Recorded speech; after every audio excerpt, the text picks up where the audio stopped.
For 100 years, the most important tool in law enforcement was a guy with a notepad asking, "Did anyone see anything?" That guy might be about to get automated, and nobody's really talking about it. What's happening, Panda Nation? Peter Von Panda here.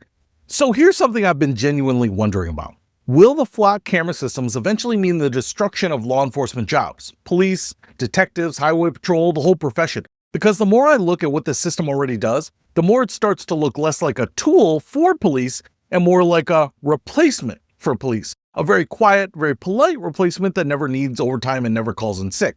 Let me walk you through it because once you see it, you can't unsee it. Let's start with gunshots. Think about how that works right now. Somebody fires a gun, somebody hears it, and maybe somebody calls the police. Police drive over, they show up, they gather some information, they take some statements from people who heard the loud noise from somewhere, and then by then it's already over. The shooter is home watching Netflix. The investigation starts at zero, in the dark, days behind. Now here's the flock version, and I'm not making this up, the pieces already exist. Their system has audio gunshot detection. It picks up the shot, often before anyone dials 911. The cameras locate the scene, identify the shooter's vehicle, and the license plate readers, which photograph every single car that passes it, the plate, make, model, color, time, location. They just track that person all the way home to their final destination, and then somebody drives over and arrests them. That's it. That's the whole case. No canvassing the neighborhood, no detective work, no policing work. One police department using this stuff reported solving gun crimes in under 90 minutes. The genius detective who cracks the case after 3 sleepless weeks, he's been replaced by a search bar.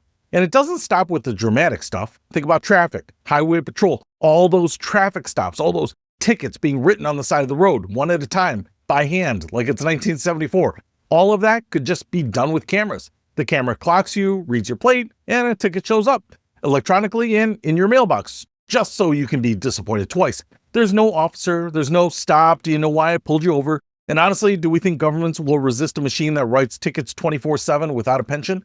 That's not a slippery slope, that's a water slide.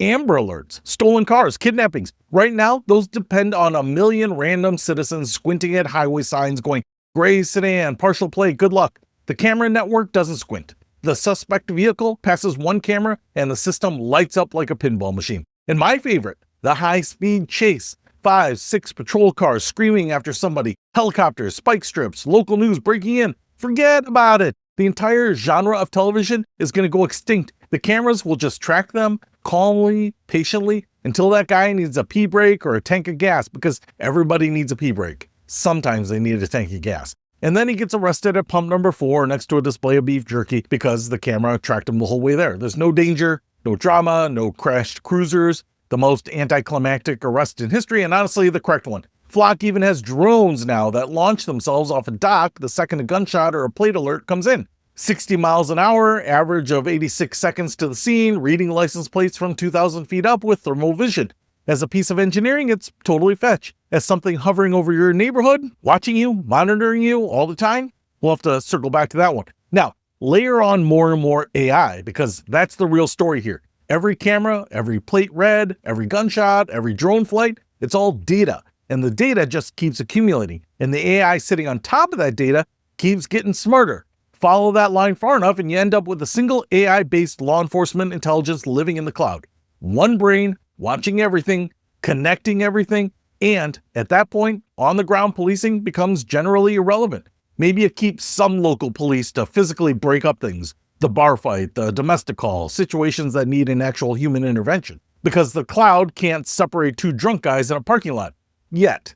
But investigative work, detective work, the gumshoe stuff, I'm starting to think that Flock could just eliminate those jobs. And here's the part that made my eyebrows go up when I dug into it. Flock isn't even hiding this. Their own marketing pitches this stuff as the answer to policing staff shortages. Their words. They call the drones a force multiplier for departments that can't hire enough officers. One of their case studies brags that a chunk of calls can be resolved without sending an officer at all. So the polite corporate version of this is, we help short-staffed departments do more with less. Okay, but play that tape forward. If the tech lets 50 officers do the work of 100, no city council on earth is going to vote to hire another 50 officers. Those positions don't get filled later, they just evaporate. You just do more with less. It's just layoffs wearing a nicer jacket. So, are we about to lose all the classic police stuff? The Columbo, whose entire skill set was noticing things, remembering things, connecting things. Buddy, I'm sorry, but noticing, remembering, and connecting things at scale is literally the only thing the system does.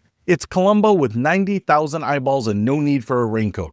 So I think it's only a matter of time before your local police officer just becomes a flock camera somewhere. I could be wrong, but when I see police officers pushing to keep flock cameras, I can't help but think, are you training your replacement? Because I think that trade is coming one city council at a time. Peter Von Panda, out.